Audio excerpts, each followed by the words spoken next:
আমাকে খুব তাড়াতাড়ি ভিসা অ্যাপ্লাই করতে হবে, কিন্তু সমস্ত টাকা তো এখনো ম্যানেজ করতে পারিনি। যতটুকু বন্দোবস্ত হয়েছে তাতে খুব বেশি হলে নিউ ইয়র্কে এয়ার টিকিট আর 1 সপ্তাহের থাকার ব্যবস্থা হতে পারে। পুরো প্রসেসটা 3 মাসের, আর এর প্রত্যেকটা সেশন এত এক্সপেন্সিভ।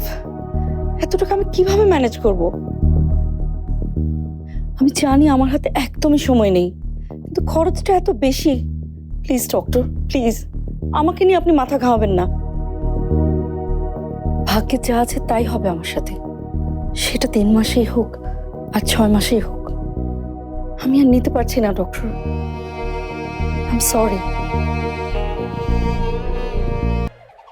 আগের মতোই clean. Berger easy clean fresh, দেয়ালে দাগ থাকবে না, রাখবে সুরভিত।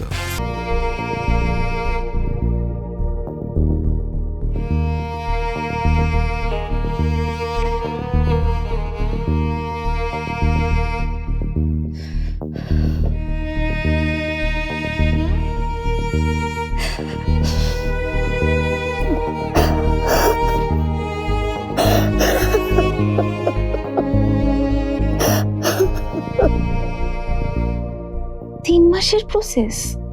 ডক্টর, মামাম কি তাহলে বড় কোনো বিপদে পড়ছে?